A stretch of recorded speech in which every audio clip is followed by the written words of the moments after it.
don't want to be caught on everything. That'd be bad. Okay, so we're gonna stop the viewer wishes. We're going to share to Discord. Oh, why do I not have the share option? Well, that's weird. Okay. Hi, Calvin. Is it? Oh, there's the share option. Okay. Let's see. We're going to send to Discord real quick.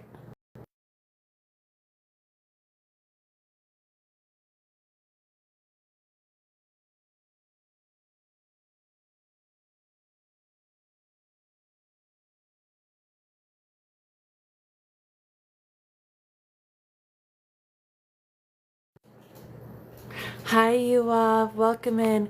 Thank you for the roses, Calvin. Welcome in, everyone. Let me get this shared to people real quick because we do have some. Real quick.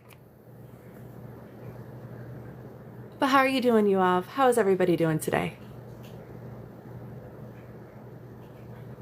And then we did that. So we're going to do 1, 2, 3, 4, 5, 6, 7, 8, 9, 10, 11, 12, 13. I mean, my party's pretty good. Send separately. There we go. Hi, Shelby. How are you?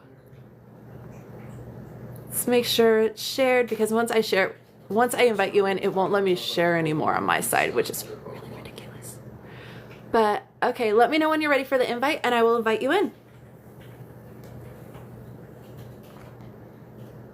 No, I totally get it. By all means, share it. Share it to everyone.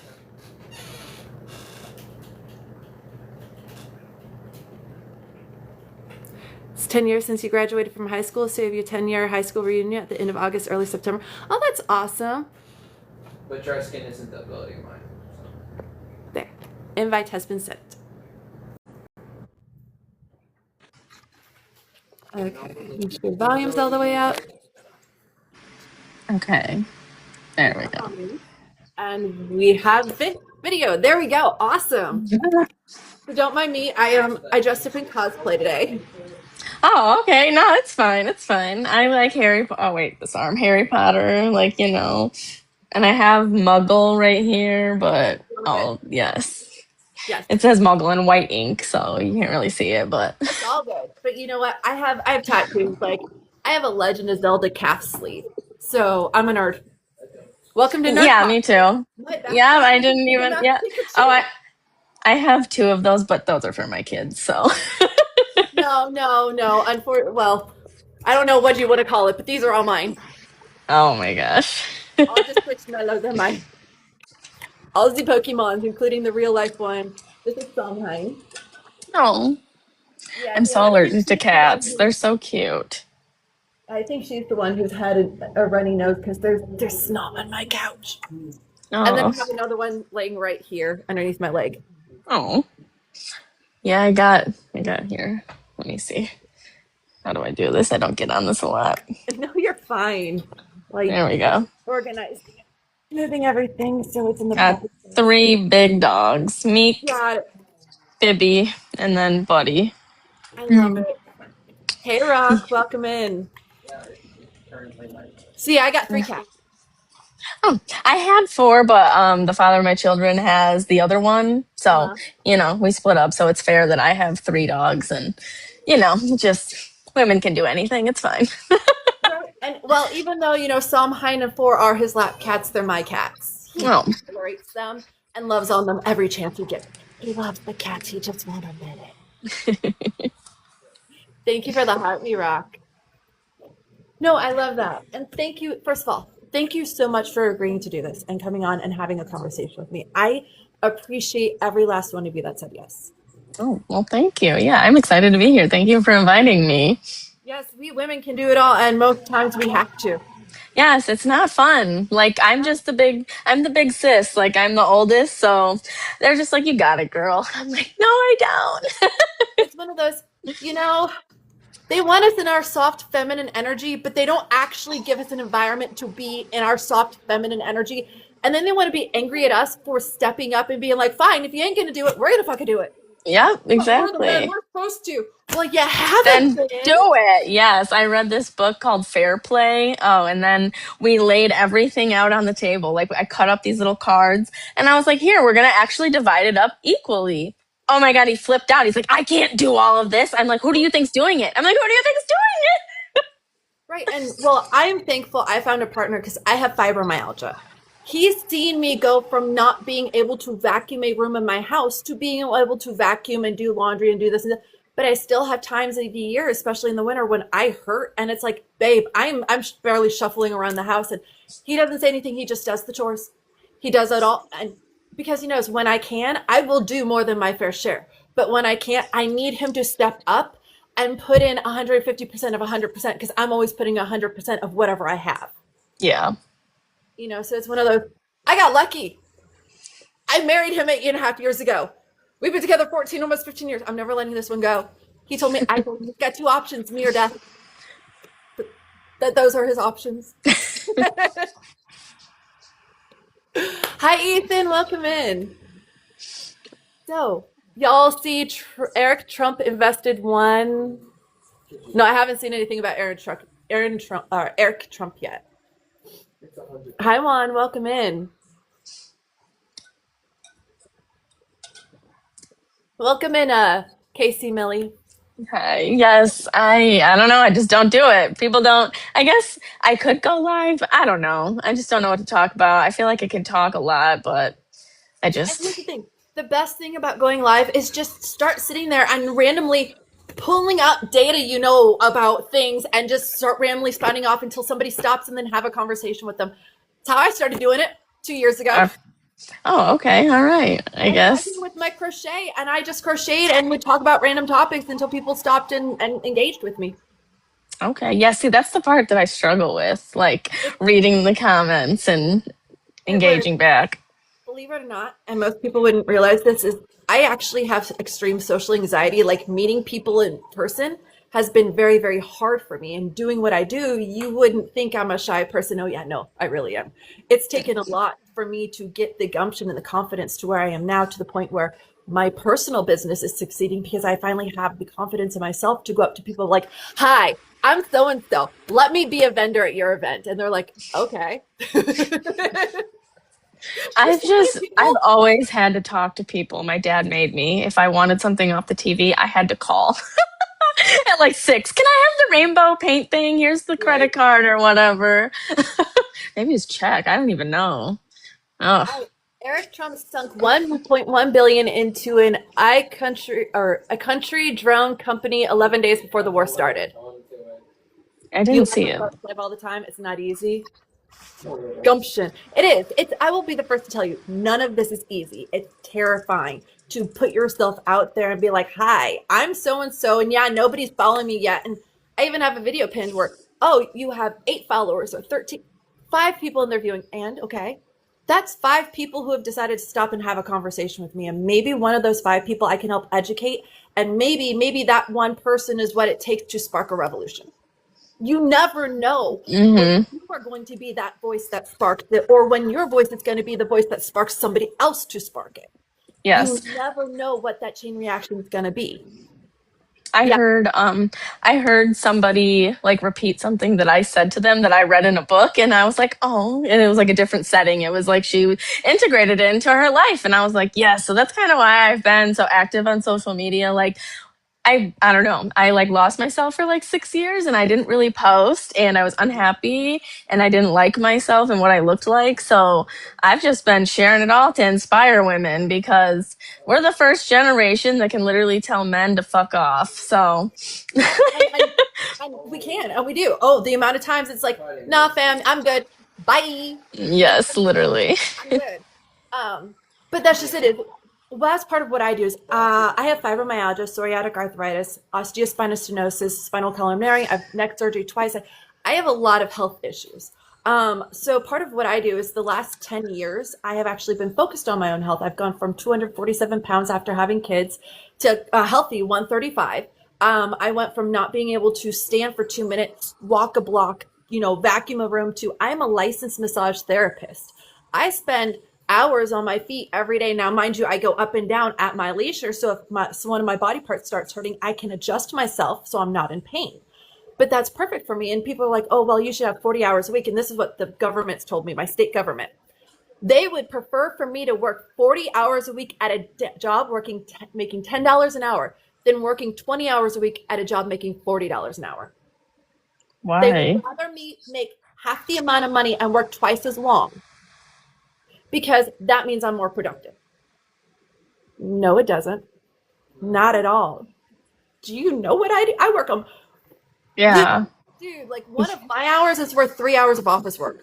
Easily. Yeah, that's crazy. Because I saw with like AI and everything coming to, like, it's going to replace desk jobs, and the jobs that weren't impacted are working people. And I was like, I have done all of these careers: healthcare, service industry, automotive. Like, I'm like, oh my God, I actually have experience. So it's amazing. Hospitality.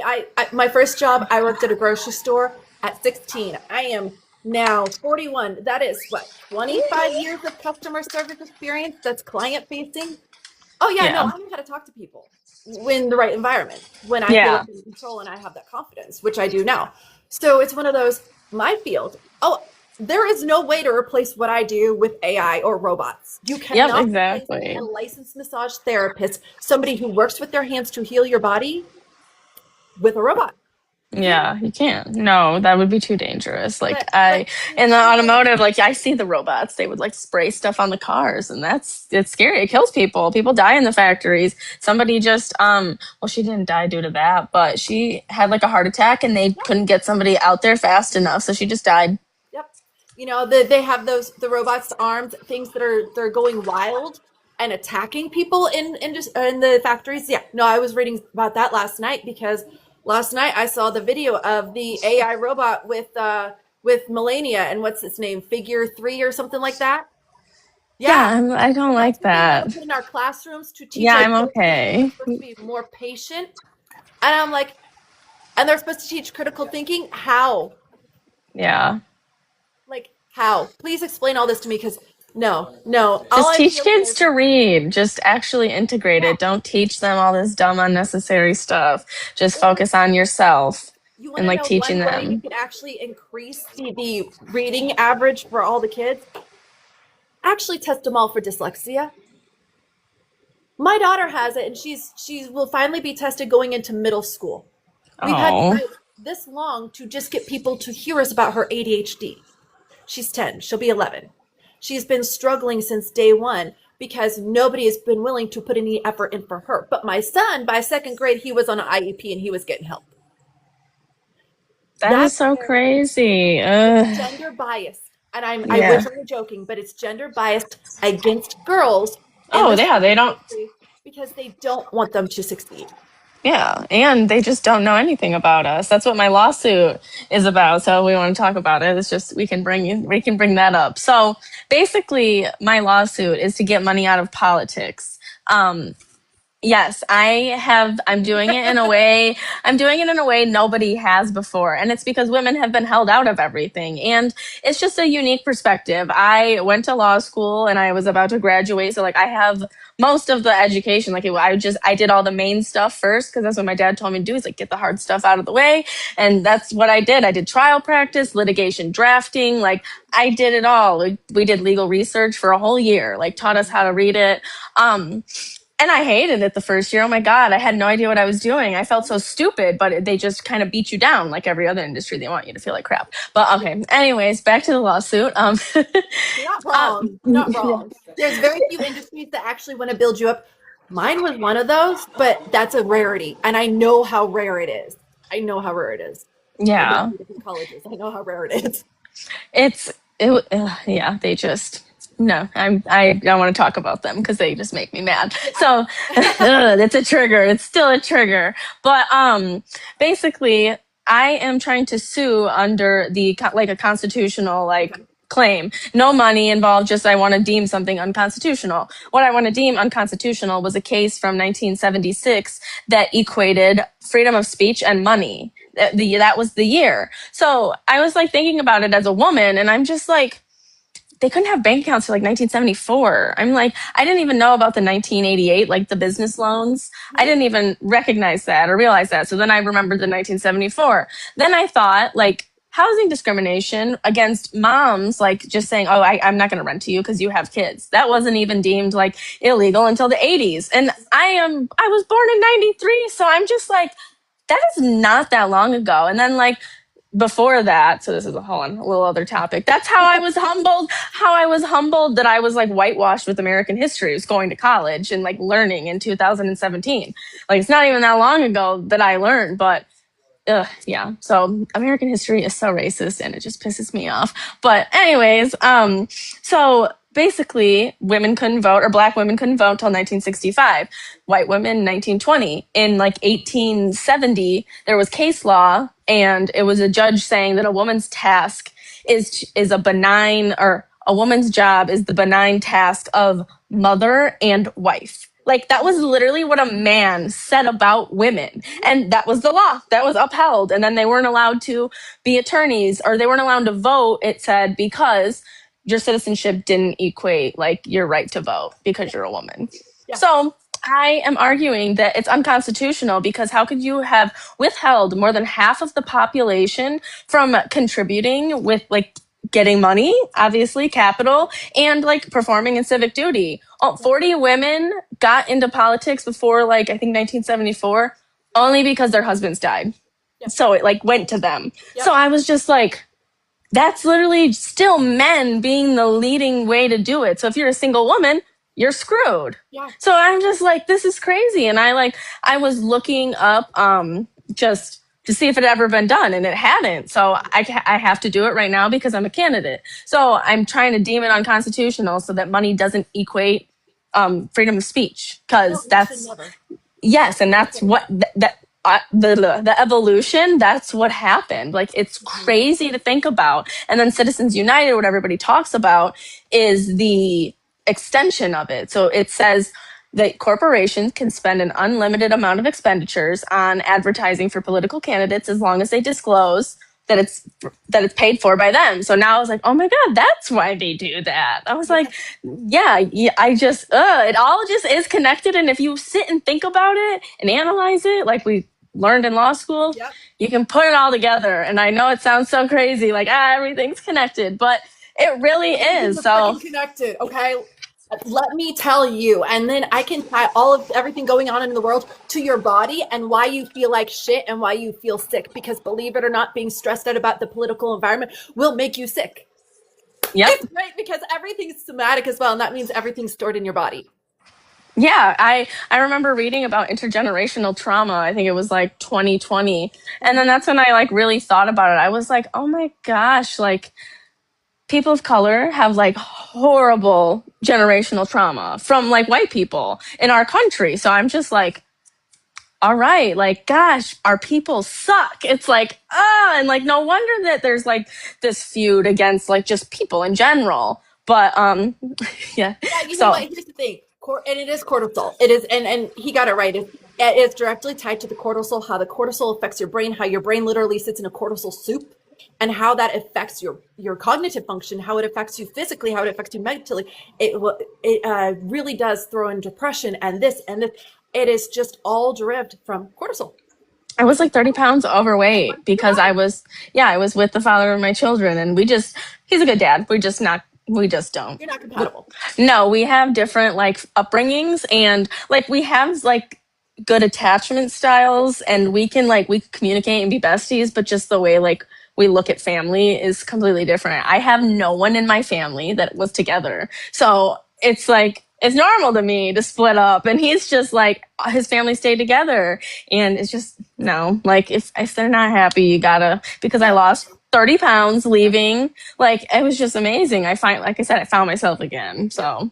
And I did that back in 2020. I got furloughed from my job during the pandemic. And so I actually went back to school because when it happened, I was 3 days before the government shut down, I had my first neck surgery. I was so happy it was March 8th because otherwise it would have been August and I was already in school. No, it would have been bad.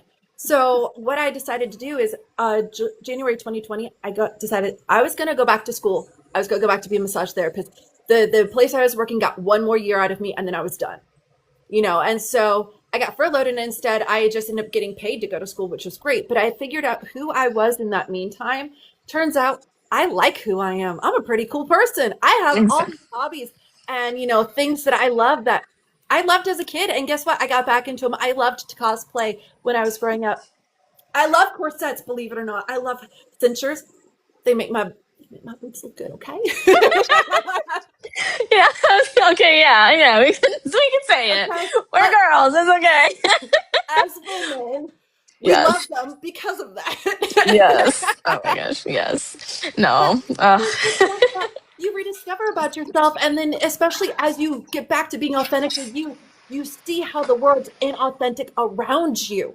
And how it's miserable. each other accountable for their actions, and people are just getting away with everything. They don't talk about it. They just don't talk about it. Just shut up about it. Get over it. Get over it. Get over it. Like, don't cry. Get over it. And this is another thing we talk about is mental health, especially men's mental health. And that's something that we as a country truly need to focus on, because if we do not get men the help they need, there is no growth and there's no hope for our society. That's why, I've been single 2 years now. 2 years. A lot of you need therapy. A lot of you won't go, or a lot of you can't afford it. And that's not okay. Veterans especially need that assistance. And even they're struggling to find providers in their states now because everybody's getting the hell out of Dodge because nobody wants to be in America anymore that's a professional. Do you blame them? Yeah, no. Not when, depending on their career, they could be put in jail for helping somebody. Yeah. Their older stuff is a little too new wave for my taste. What's that? J92 bill. It would reduce DV and gun crimes and self-unalivings by so much. Yes. So the largest group of people to unalive themselves, believe it or not, are men. In general. Oh, yeah.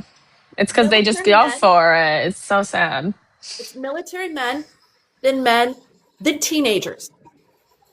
That's the order of who has the most issues because of the traumas they're put through and how they're told to push it down and not process things, to not feel emotions, to not have good, healthy friendships with their male friends. Instead, it's boys will be boys when boys will be boys is not a good thing. Farmers they're a large proponent of that too. So there's a large group, but overwhelmingly the gender is male. That's a problem. Because just like them unaliving women because they get angry with us, they shouldn't be unaliving themselves because they can't cope with the world. No, men need to be taught coping skills and how to deal with their traumas so they don't take it out on the rest of the world. We're looking at proof of what happens when they take it out on the rest of the world.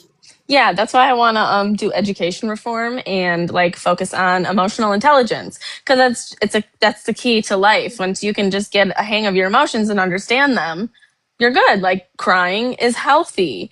Anger is just you're just hiding. I think it's that you're upset. I don't know. I can't remember. There's my almost 15-year-old son. Hey, Aiden, is crying healthy? Yeah. Yeah, it's a good thing to do. It's a good thing to process your emotions. Sometimes. Did you remember going to the therapist in school and even telling them that's what you wanted to do? You wanted help processing your emotions and differentiating your emotions from other people's emotions? Nope, I did not. Yeah, you did that in the 4th grade. That's what he wanted for himself, which is funny because it's what I wanted for him too. But he told the teachers weeks before we even had the conversation what he wanted for himself, because my son's an empath like me, was to be able to differentiate between his own emotions and other people's emotions so he could control his own emotions in those situations. Yes. My son was 9, deciding that for himself. He's almost 15 now. Does he still have, the up, down of teenager emotions, angst, all that? Yeah. But he's learned how to healthy deal with it, to talk, to write, to do the things that help. And yeah, when he needs to cry, because tears are healthy. My youngest, though, he is ridiculous. He cries on command. Like, you hurt his feelings a little, and then he just sobs and yells. And I'm like, dude, I think you are hurt. I'm like, are you hurt right now? I'm like, then you don't need to cry like this. I get it. It's okay to be upset, but he's just wailing. He's so funny. It's ridiculous, though, but love him. Like, when my kids come home crying, the first thing out of my cause that's happened. They come off the bus crying. What happened? Tell me. Tell me. Like, I can sense something's not okay. You got to tell me what it is because I cannot help you. Why are you crying? Yep. Because kids bully. But here's the thing: a lot of times kids bully because something is going on at home. Yep. Always. Talk about. This is so funny. Yes, I'm the same way. She was being bullied because the kid's parents were getting divorced. When I told her, I said, I said, she was in 5th grade. I said, why don't you ask her what's wrong? When she bullies you, next time she bullies you, ask her if everything's okay. And if you have to, my mom said that most of the time when people bully, it's because something's wrong. So what's wrong? Yep, exactly. And that, honestly, she'd just cry. Yeah, and probably hug her and be like, thank you for caring. And Phoenix, she just sat down next to her and held her hand the entire bus trip, saying, it'll be okay, I'm here. That's all the child needed to know, was that there was somebody out there who, I don't understand, but it's okay, I'm here for you. Because that's all anybody wants, is that connection, especially when they feel like they're losing everything. Yeah, well, and people just project what they're having happen to them, so they just think the behavior is normal, so they feel safer being mean to people that are nice to them that they don't know because they can't be mean to their family. That's kind of how I was a little bully at school. I didn't realize it, but I was mean sometimes, but I feel like people were mean to me, but I don't know. And I think I was nice, and then like people would be mean, and then I would snap because like I was at home I had to suppress my feelings. Until you were mean and bullied me, and then no, that's not the one you want to pick on. And everybody would tell them after the fact, we told you not to mess with her. No, I was the one where my brother was a kindergartner. My classmates were picking on him, right? Picking on him and like 6 or 7 other kids. So I took all 5 boys on because you know what? First of all, you don't mess with kindergartners as 5th graders, okay? Those are 5-year-olds. You're 10 years old. You're twice their size and twice their age. 2, oh, no, that's my little brother. Nobody but me has the God-given right to pick on him. Back up. Me and my brother are like 6 years apart, but 5 years. Yeah. Oh, I have a bunch of brothers. My one brother, was just like the one that I grew up with because we're only 6 years apart. And then my brother Gunnar, are we 17 years apart? Yeah, I think we're 17. Yeah, so he's like 15 right now. I'm pretty sure. Yeah, he'll be 16 this year. Okay. Yeah, so that was my life with my mom. Like, I remember when he was a baby, and I didn't have to help like that, but I did. I was just around, so I'd be hungover, sleeping on the couch, babysitting. He's fine, and I'm here, so we're good. Yes, I'd just be on the couch. I'm a living body who can respond to a scream. We're good. Yes, it's just crazy to have a brother that far apart. Oh yeah, no. When I went to Arizona to visit my best friend, her son's 9 months old. Oh yeah, no. At one point, I was there and she was sleeping and I was crocheting and he was just kind of meandering around the house and I'm like, he's alive. There's no screams. Nothing crashed. We're good. Yep.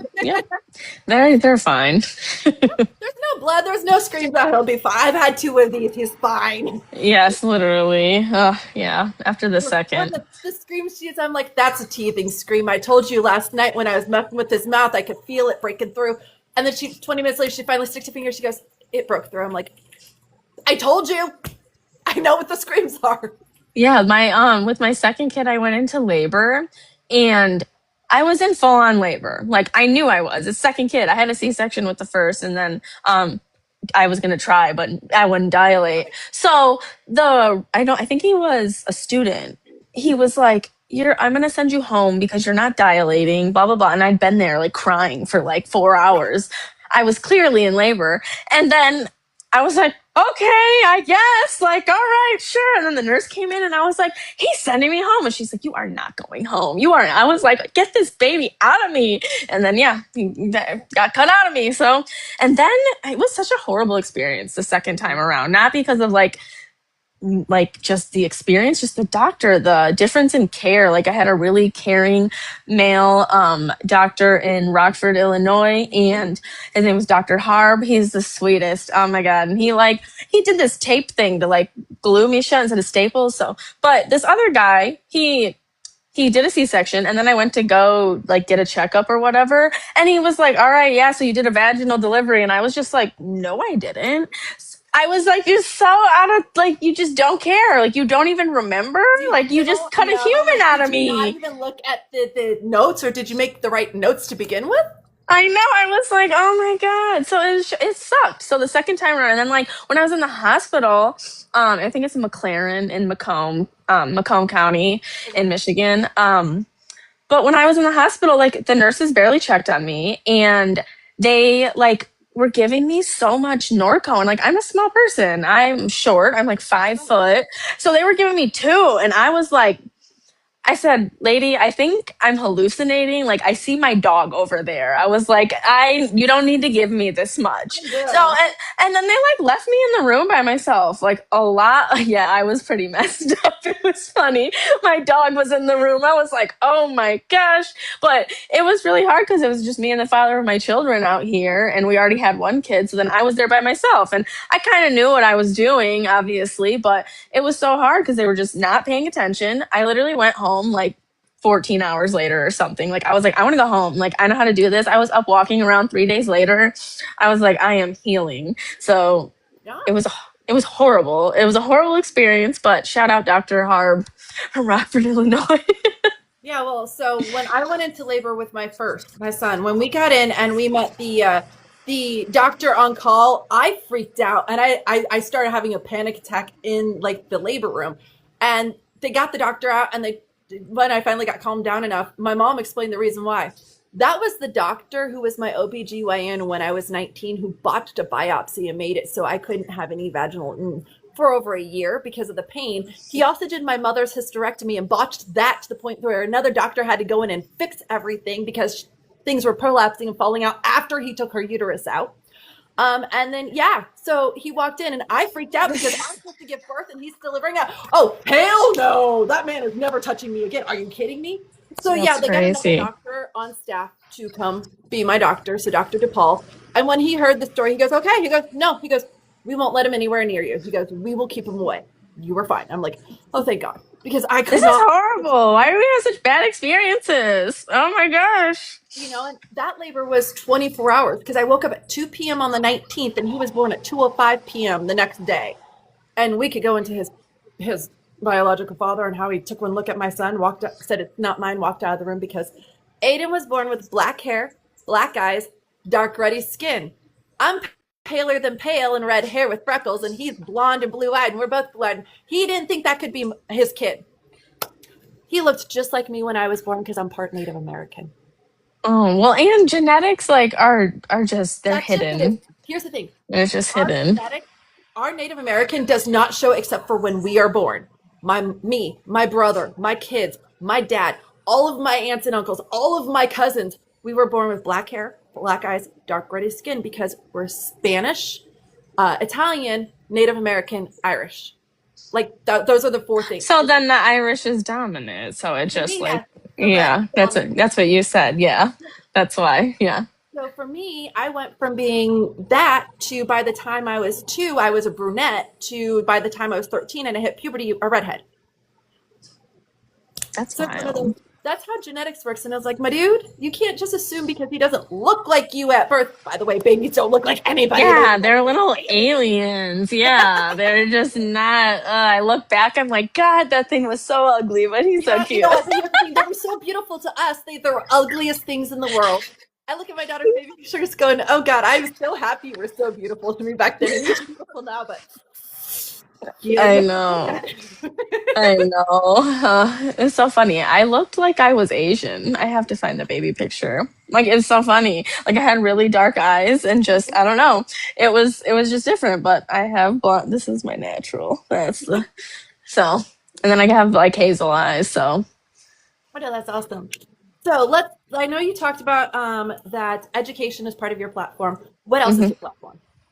I want to kind of want to get housing for all. I feel like what we have going on in America is just disgusting. Like there are just abandoned houses everywhere throughout Detroit, at least, and people could be living there, but the big corporations buy them up.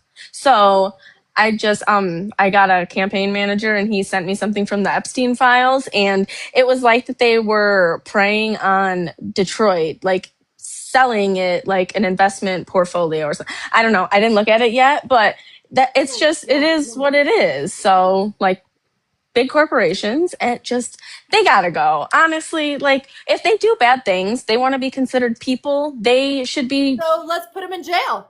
literally, so get rid of them and then give everybody the profits for the companies.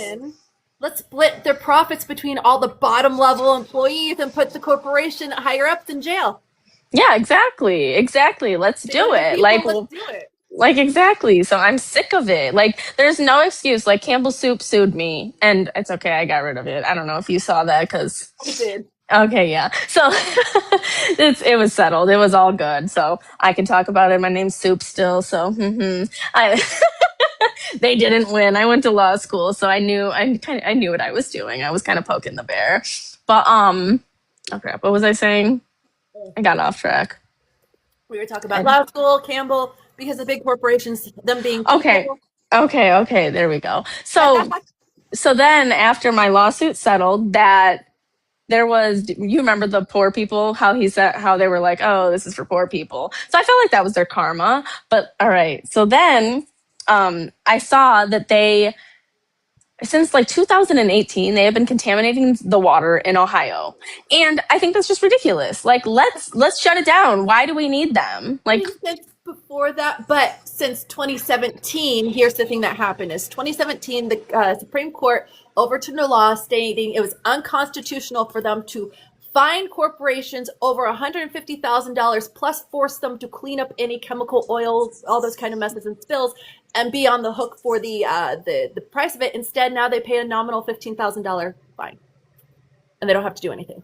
So I'm just clarifying that's why that's happening now, because that was a law that the Supreme Court, which was seated by Trump, by the way, overturned it. And if you actually go into all the laws they've overturned since 2017, you'll see a pattern like Roe versus Wade of how they keep overturning things that are actually good for Americans, but bad for corporations.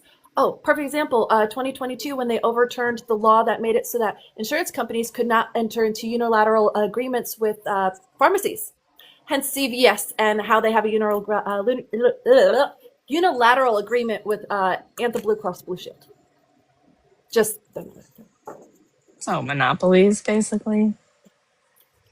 They're allowed, just like BlackRock now owns a monopoly of utilities in Indiana. That one was that was told to me by Ethan, and I did my research. I went and I started looking at, okay, well, who's the board members, and who's the board members, and oh my God, this is the board member of this group, and oh my, they are, this is umbrellas, 18 tabs in. I'm sitting there going, oh. I know, it gets so bad with research. Yeah, like it's 18 tabs in, and I'm marking everything, and I'm going, I have to go to bed. My brain hurts. Like, my brain hurts. One of the other candidates, Shree Thanadar, that he filed articles of impeachment, but then he took them back, and because it was just for show. But then my group of Courage candidates, she shamed him in an article, so then he refiled them. So he got in trouble in 2010 for abandoning animals in a factory because he is just a millionaire. And I was inquiring about endorsements, and I found that there was a animal advocacy, and I applied for it. Nope, he got it. Like, that just shows how fake the Democratic Party is and the political endorsement things. It's fake. It's disgusting. I'm a vegetarian. I like chicken, okay? I'm not. I won't. It's only been 2 years, so don't worry. I don't. Well, if I could, but I don't get enough protein otherwise, so I actually do need to eat chicken and eggs. Otherwise, I have a lot of issues. Oh, I love eggs. I eat eggs. So it's one of those. I eat a lot of chicken and eggs, but I don't eat a whole lot of beef or pork or fish or anything because I just do. But no, it's one of those. It's right up there with the Christy Gnome and shooting the hunting dog that was too good at its job. because it broke the neck of the animal it was supposed to go fetch like it's supposed to. Yeah, Just get rid of it. That's the problem is when we have people who have, you have to understand, if they have no regard for animal life, the sanctity of the beings that are already here on the planet, they have no care for human life. It means nothing to them. It really does. Because here's the thing, if you can't have compassion for an animal, just a cat or a dog you see on the street struggling, then you sure as hell are not going to have compassion for a human being. Because a human being can provide for itself, but a lot of those animals can't. Yeah. So it goes to show the types of people, and you're not wrong. That's with the donors and the getting the endorsements and all of that. It's a lot of it's for show. A lot of it they're going to go with people who are already sitting in office because they're already in office and we want to endorse the big guy. And reality is, why have you not done your research on your own candidates that you're endorsing? They just don't care. It's about money. It's about money, money, money, money. So that's why I'm hoping the lawsuit. Yeah. Well, I do. I love the fact that you bring up getting money out of politics because I keep hearing that across the board from independents in Arizona, from people in Kentucky, Tennessee, Florida, in Michigan and Oregon, Washington, California. We want to get donor money out because the joke is now Donorcrats. I'm like, okay, I really like that one. They're not Democrats, and God, that's the difference. They're not Democrats, they're Donorcrats. We need to get the Donorcrats out and we need to get the Democrats in for the ones who went blue. Things like that where we need to get the ones who are just there, I call them corporate politicians, because they're there for the corporations to line their pockets and their own. And then they just pretend that they're blue. Yeah. And then you have the representatives like you who you're there for the constituents and the people. You're there first for the constituents of your district, then the constituents of your state, and then the country as a whole. Why? Because that's what we need. We need more of that. We don't have a lot of that. No, we don't at all. There's like Bernie. God, everybody loves Bernie. And you know what? If he would have gone up against Trump instead of Hillary, Bernie would have won. Yeah, I feel like he would have. Yes.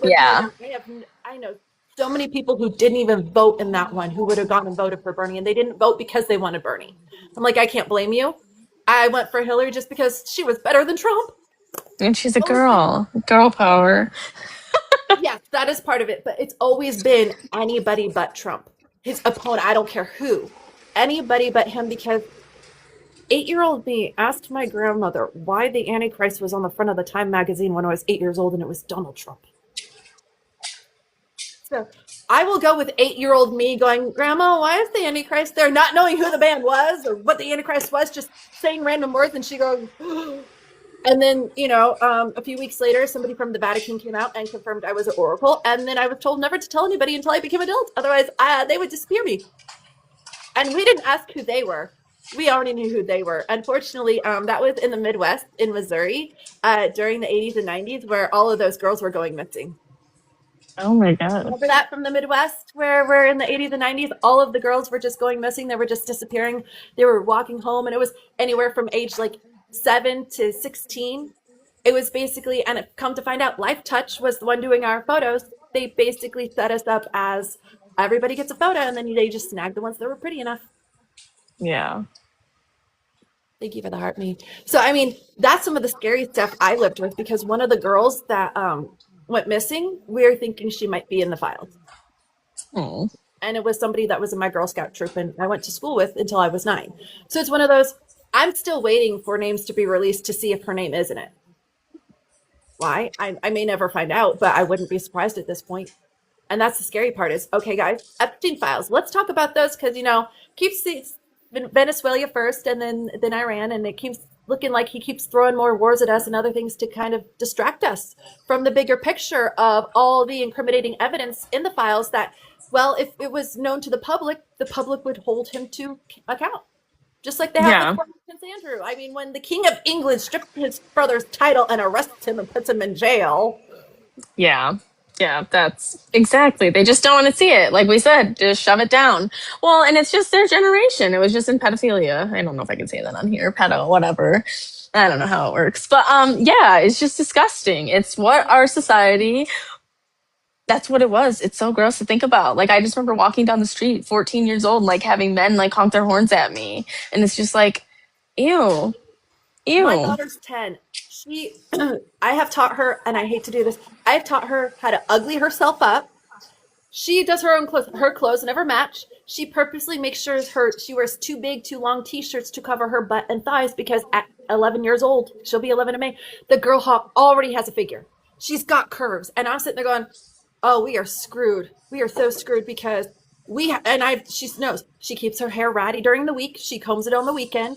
She looks nice and presentable at home, but when she leaves the house, she makes sure she looks uglied up because she doesn't want anybody to look at her, especially not adult men. Not like the way they look at me, because they started looking at me that way at 8, the same way they looked at my mom. In fact, my dad used to have a lot of friends that stopped coming around the house once they started talking about how pretty I was and how I was going to grow up to be a bombshell just like my mom. She's 8. You don't say that about your 8-year-old. No. And my dad was just like, nope, they stopped coming around because they started touching my shoulders and started touching my legs. And I told my dad I was not comfortable with it. I was 8. That's disgusting. Understand, we live in a world where even today, when you look at plastic surgery and how they shape their faces, and then you go back to, perfect example, look at just all the beauty pageants, the child beauty pageants. Compare their faces. You can see exactly what they're trying to replicate.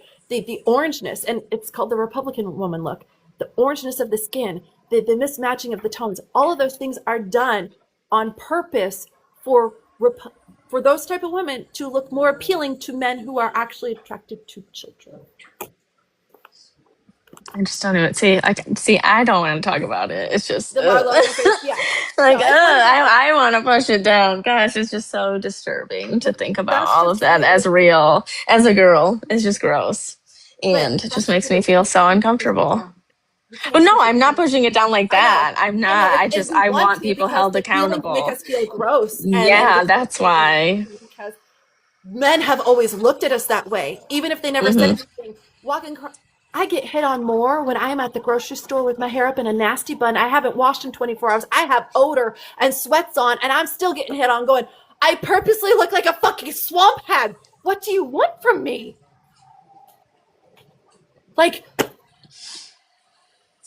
and it's just one of those, it's like, being objectified our entire life. And that's exactly it.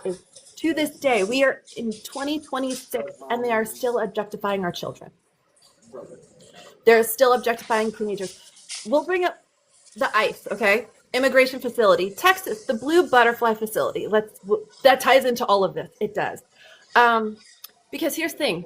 That is the detention center that they're only sending underage girls. They're calling them underage women, by the way. Underage women between the ages of 12 and 17 who are pregnant, but were not pregnant when they got to the detention facilities to begin with. One, if you are in detention, you cannot consent, period. Regardless of what kind of jail, how old you are, you cannot consent. 2, children, by definition in law, cannot consent. All of these people are children. The only people that we have any interaction with are the guards. So you tell me, I promise you none of them are Mary Magdalene. How are they getting pregnant? Yeah.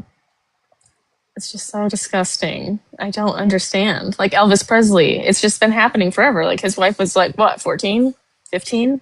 Like it's disgusting. Jay-Z and Beyonce as well. Very young.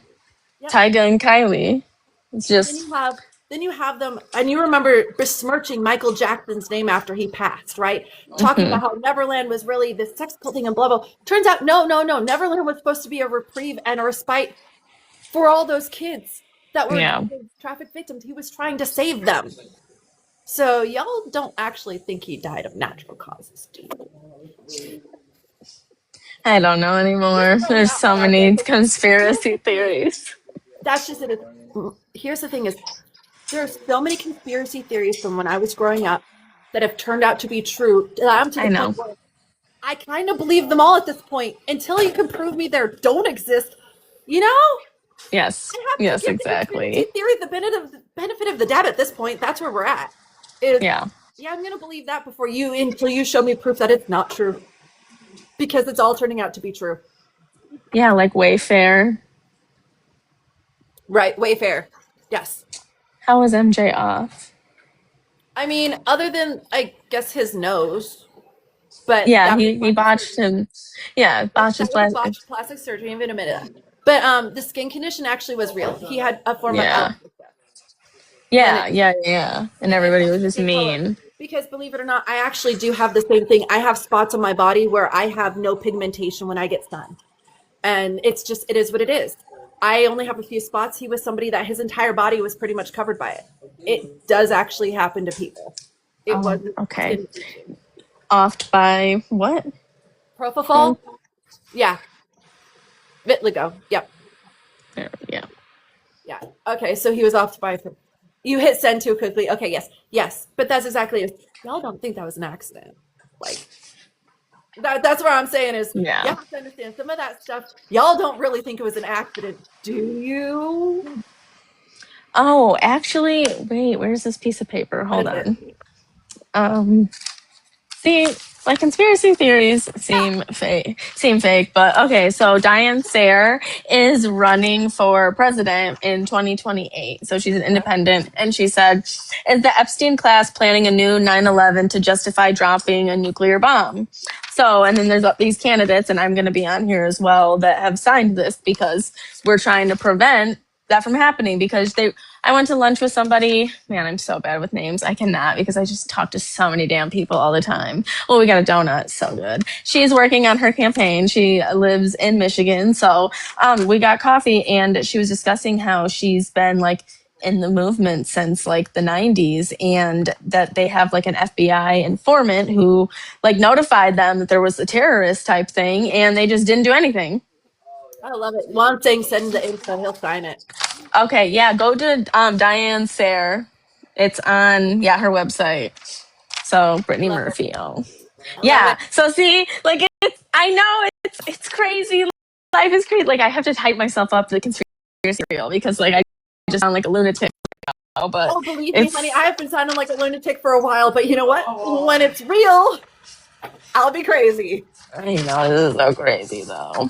Here's the thing is that is some of the stuff we've actually been talking about is, well, is it going to be a false flag attack? Are we just going to attack ourselves That's under somebody else's name because nobody is willing to attack us?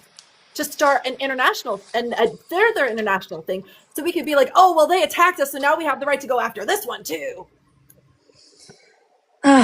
yeah. So everybody needs to check it out. Diane Sayre. Let's No, I go. love that. I know you brought up the courage candidate because I talked to Erica Kopp because she is one Okay. as well. Hunter Miranda was supposed to be on, and we have to reschedule, so he's in that as well.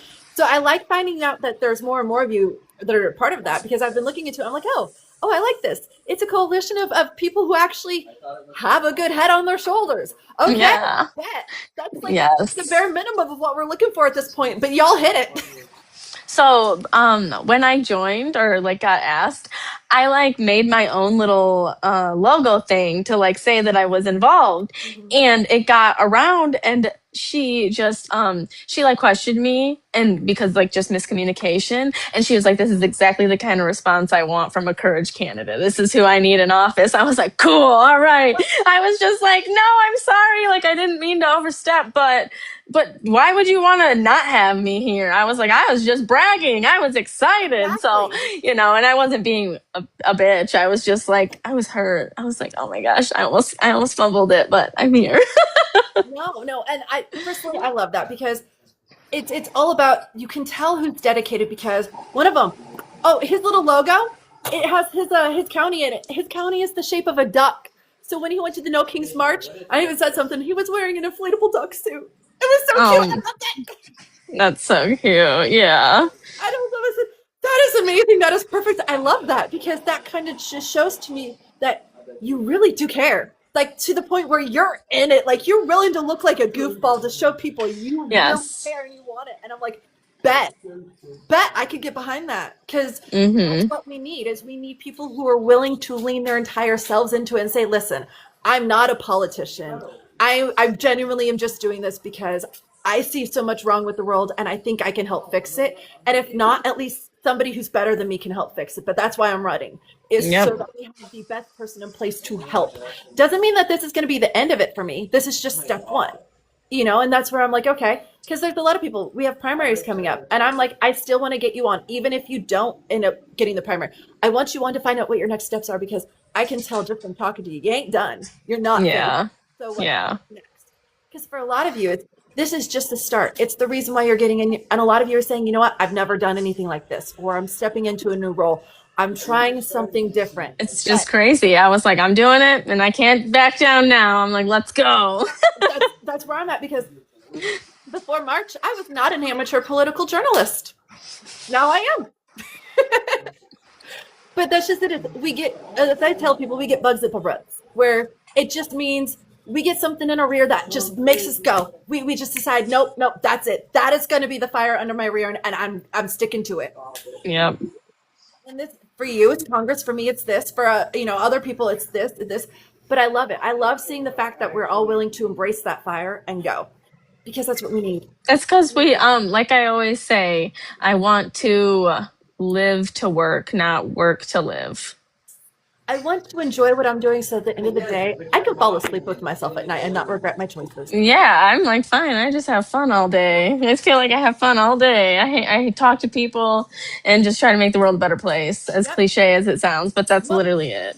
If I told you, when somebody asked me when I was 8 years old what I thought my purpose on this planet was, if I told you to heal people and to help it grow and change for the better. Because even when I was 8 years old, I could see how rotten everything was. I knew by the time I was 5, we were not in a good world, because one of my friend's dads was doing inappropriate things to them. So I learned that at 5. No. So keep in mind, knowing that is one of my earliest trauma, and I remember it has helped to shape who I am today, to the point where, oh no, there are certain things I will 100% fight against, and fighting for children and protecting them will always be top of that list. Oh yeah, that's what I told my dad like a couple months ago. I was like, I don't care to piss old people off. I said, I'm doing whatever I can to protect kids. Like, kids' feelings matter. I don't care about an adult's feelings. Like, get over it. You're an adult. If you are angry that I think we should protect the kids and make sure every kid is fed, you are the problem, not me.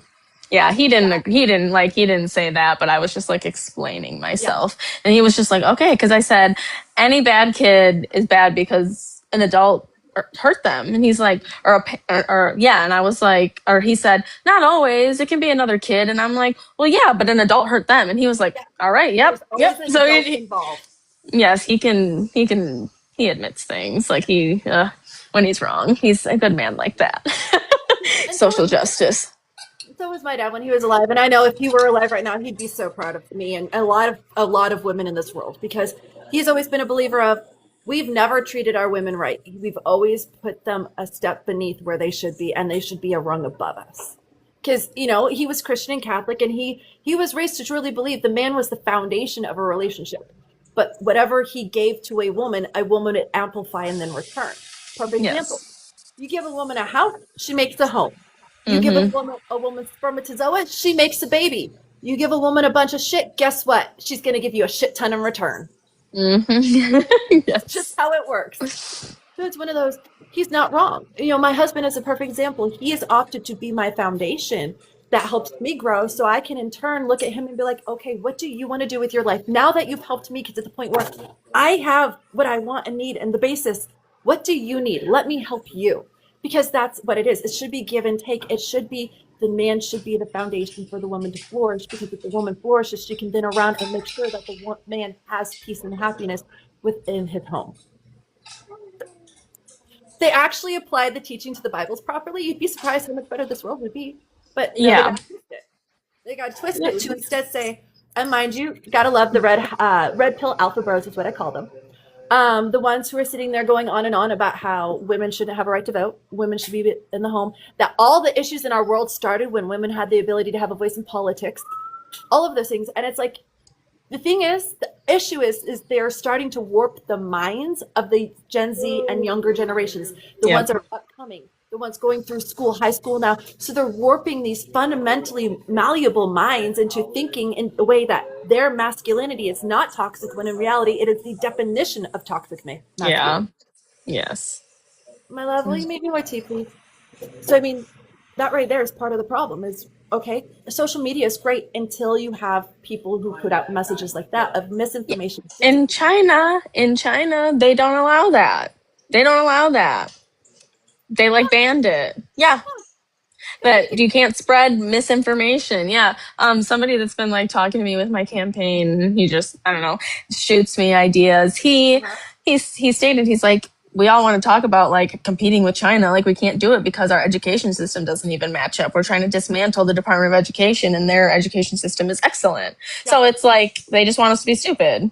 No, it's not even that. If the most telling thing is when they dismantled the Department of Education and put it under the Department of 1 Labor. year ago today. Yeah. Yeah, when I say, yeah, that's because, yeah, it's literally, they It's want to, very telling of I what can't they want. remember. I had like a real analysis on this. Like I looked it up and I just look at too many things. So I have to find it on my computer. The But reason why I write a lot of things down, and I even transfer notes from other candidates to other candidates to be like, okay, they're in the same state. We're going to copy this and add to it. I told Dan I need to sit down and actually just make up cheat sheets for each state at this point. Because, it's a lot. perfect example is data centers. Well, the laws governing data centers are different each state. And I'm sitting there going, well, why can't states be more like Kentucky when it comes to the data center laws? Did you know in Kentucky they've passed a law regarding data centers stating that data centers have to pay 80 to 85% of their contracted usage for up to 15 years, even if they don't use it all. And whatever energy they use, they have to build a power plant that supplies equal, if not more, energy to the power grid.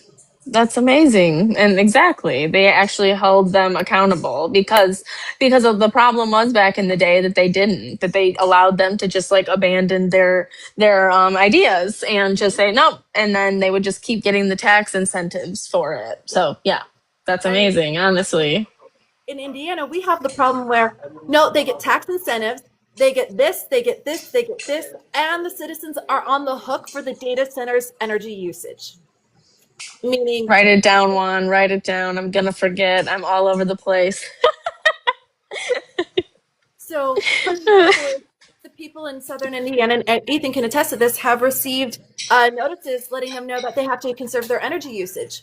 Plus, mind you, on top of the fact that their bills have all spiked from the data center that was just finished outside of, it's like 15 okay. You have Lexington, the Kentucky border, and then you have Indiana. And about 15 miles into Indiana, they have a data center. So mind you, it's using both Indiana and Kentucky's energy grids, but it's only being applied to Indiana because that's where that's where it's located. So the southern Indiana residents near it are all now on the hook for their energy usage, and they've seen their bills increase anywhere between $100 to $300 already. That's insane. Yeah.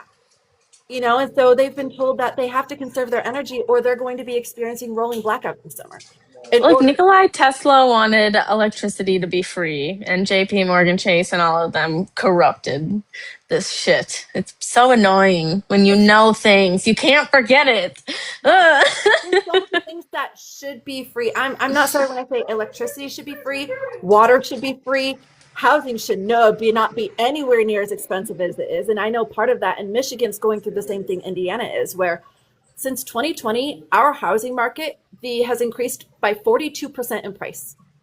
Oh yeah, I'm not. Hey, I profited because I sold my house. Like we bought it for like $335 and sold it for $4, and we only owned it 2 years. I mean, it was great because now I've been living off of that. So, but I'm using it for good. Right. Like I'm not corrupt. So that's why everybody should have that opportunity. Yeah. Now, mind you, we've been in this house. Let's see, Dan's 17 years, so almost 2 decades. We paid $119 for it. If we were to turn around and sell it as is right now, it would be $260. If we actually improve the house and fix everything, $350 for the area we live in because of how the prices have gone up. Now, I know part of the reason why the pricing market has gone up, and this is affecting Michigan as well. And I know you stated on it earlier, it's the foreign investors buying up the houses, buying up the land, and then they're not selling, they're leasing. And here's the thing, there's no mortgage for them to pay on. The money goes straight into the foreign investors' accounts, and that money leaves America. It does not go back into our economy. That rent money to the foreign investors does not get reinvested into our economy. That is part of the problem. It's part of the reason why we're seeing all these inflation, everything's going up in prices, but there's not enough money influxing into the economy to compensate for it. Because and it's not just housing, it's buildings, it's My favorite example is we have a 3-story building that was recently completed. The first story is nothing but businesses. Okay. Come to find out, it's owned by a Russian investor. So all the money that he's getting from the offices on the bottom floor and the rent he's getting, and mind you, these are studio apartments that go for at least $1,500 a pop. They're making bank, and none of that is going back into our economy. None of that's being spent on America. It's going to Russia. I know we're not the only state, but that's the issue is all these states are seeing increases in their housing and the affordability and the fact that there's just not affordable houses available, even though we have vacant lots all over the place because of the fact that they're driving up the prices. Wages are not, raising to compensate. And there's that gap where how are you supposed to fix it? When you make $17.50 an hour, how are you supposed to afford rent that's $1,800 a month?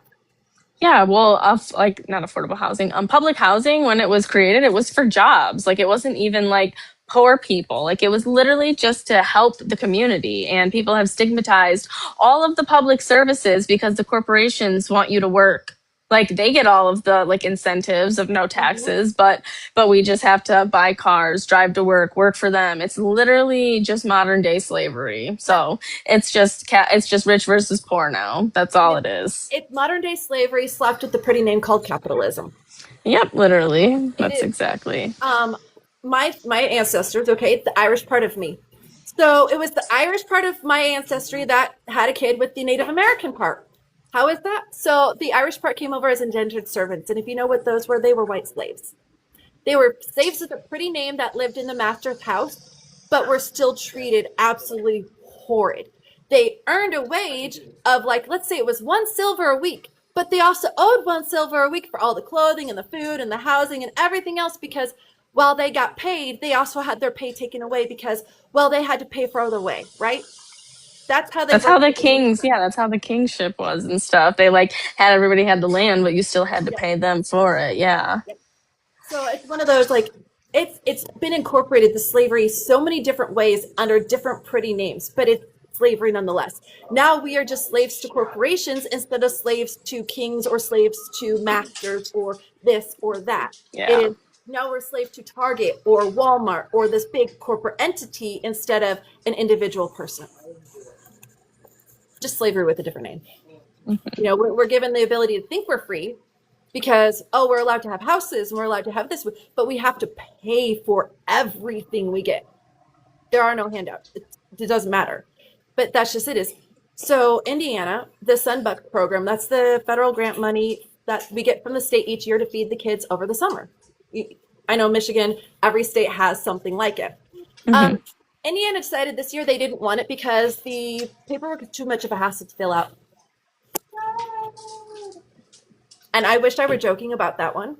I had somebody come in and go, I said, no, seriously, just Google Indiana Sunbucks program 2026. And the first thing comes up talking about how the paperwork was quite literally too much of a hassle and they just didn't have time to do it.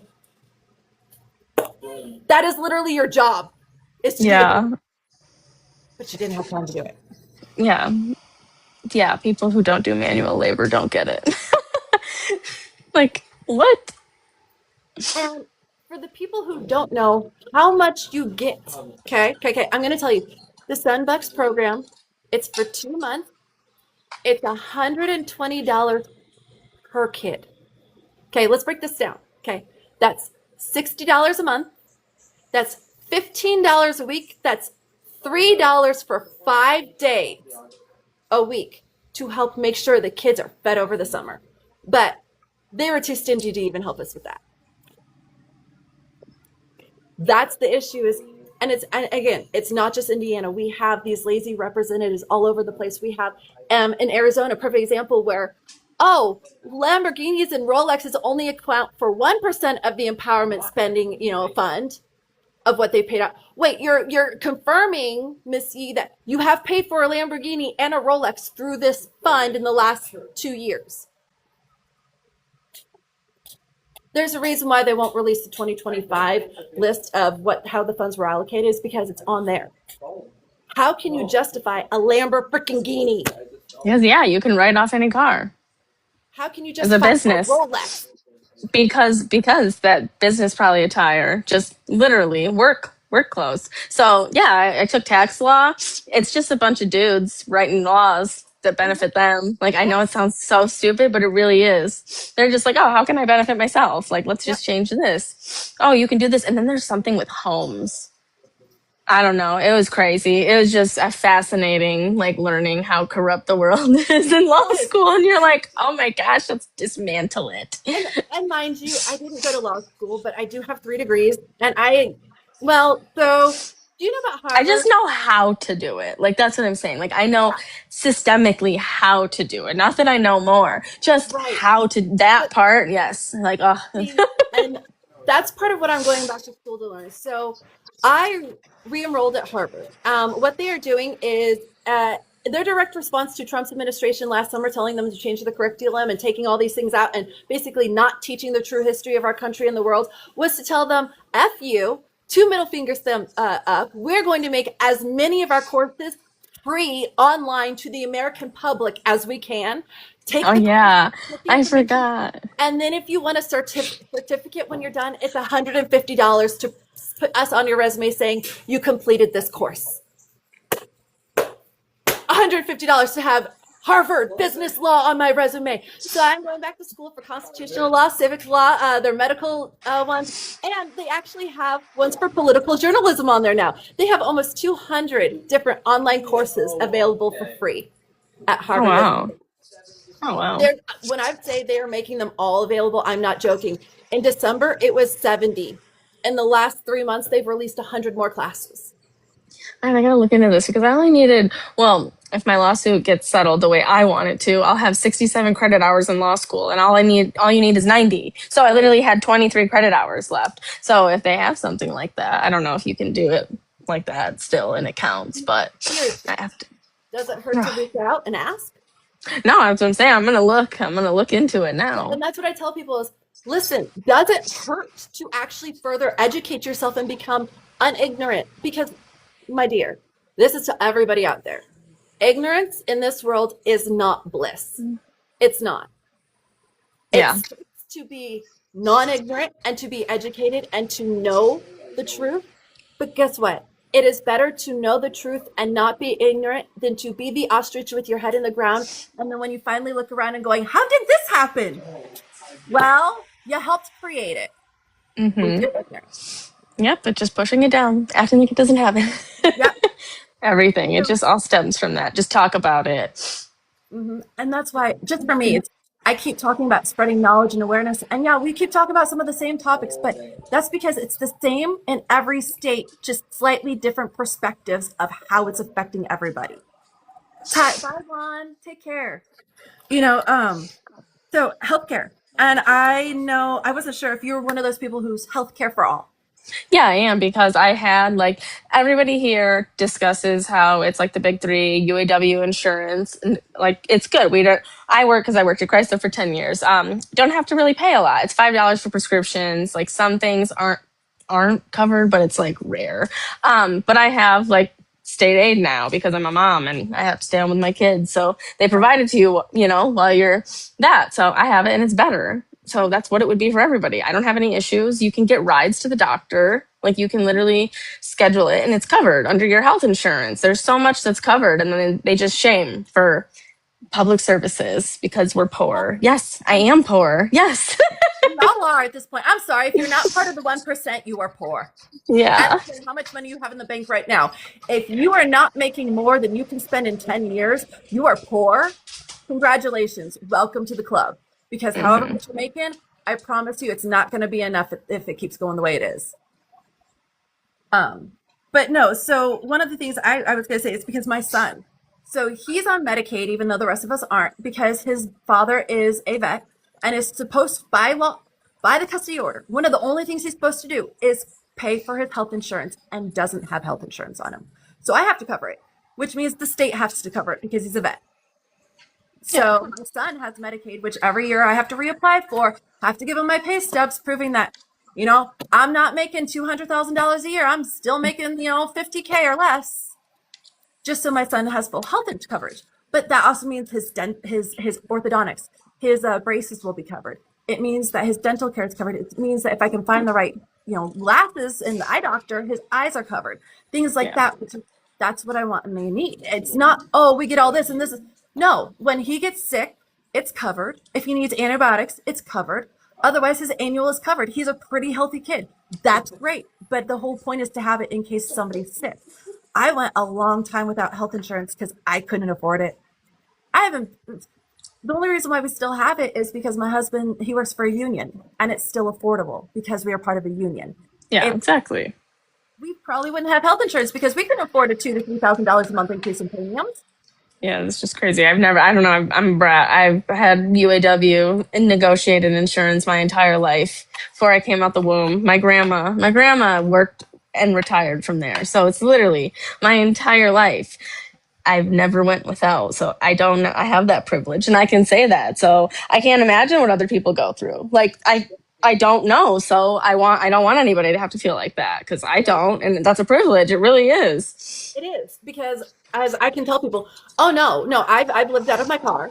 I've been homeless. I've been this, I've been that. At one point in time, I was pregnant in Texas by myself trying to figure out how to drive my way, 1,200 miles back to my mom's living room and stay with her while I gave birth to my kid because I was 7 months pregnant. So it's one of those, I've been there across the board. I know what it's like to be on the receiving end of that stick. That is not pleasant at all. I also know what it's like to have privilege. I've lived in between both. And it's one of those, fine. So the little bit of a privilege I'm going to use to help others.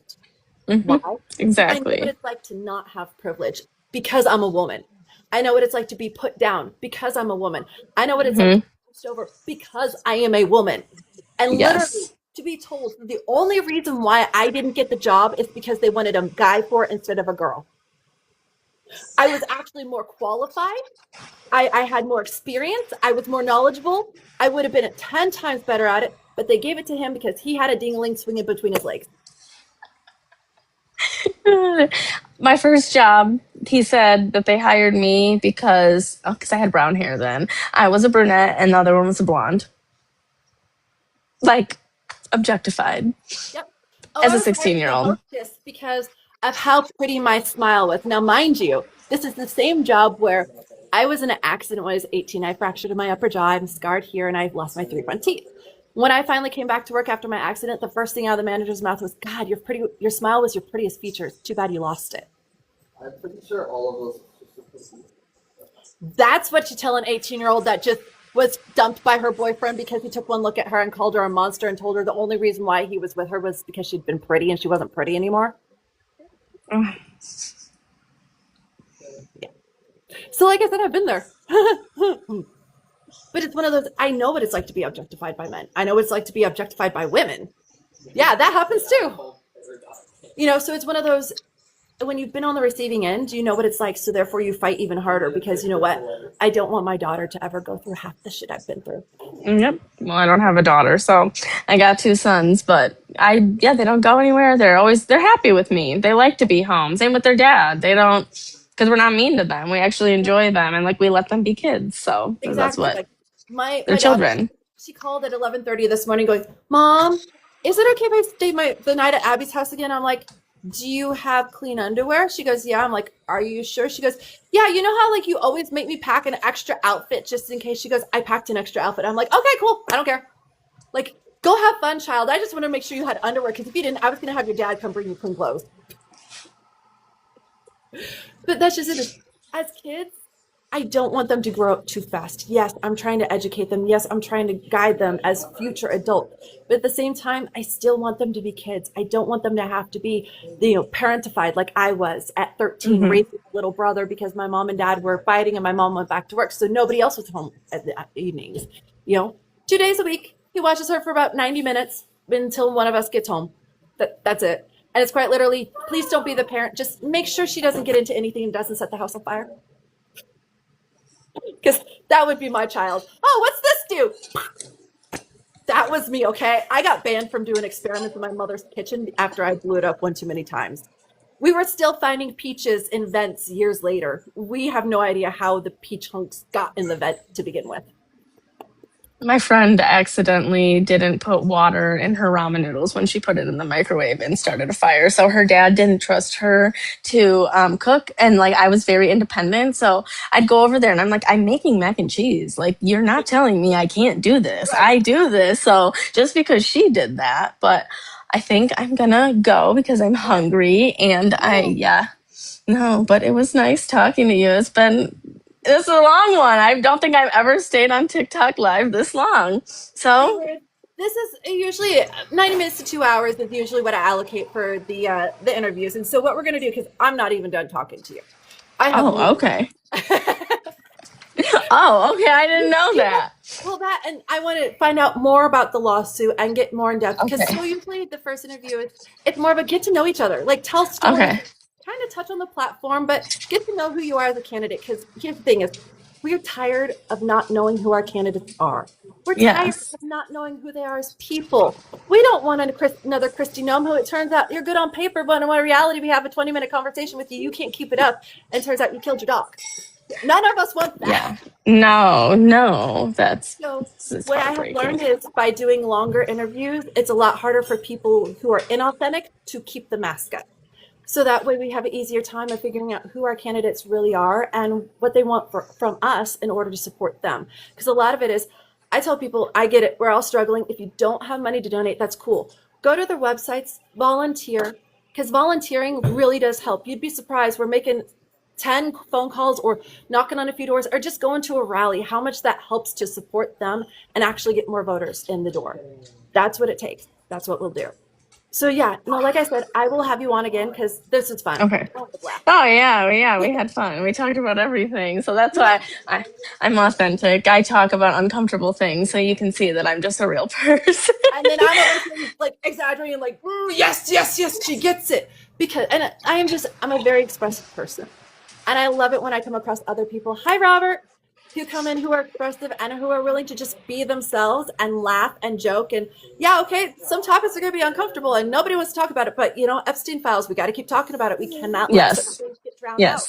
No. Because if we do, then who are we to hold others accountable if we're not actually keep pushing the same topics over and over and we let it fall by this wayside because this is more important. No, this is still important.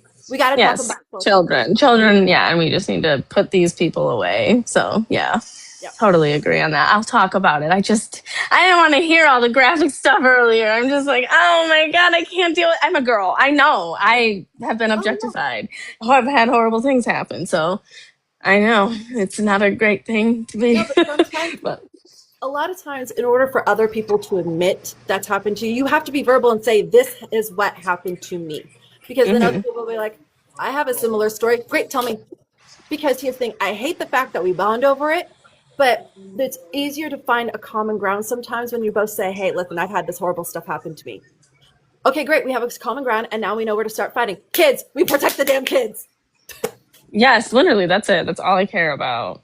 That's it. My babies, not just mine, but everybody's. No, but that's the thing, you become a parent, especially if you become a mom, not just a parent, but a mom. If something happens, it's just like, oh my God, why are people mean? You hold your first child for the first time, you promise them you'll protect them from the world, and then you realize you'd protect any child in this world from the world.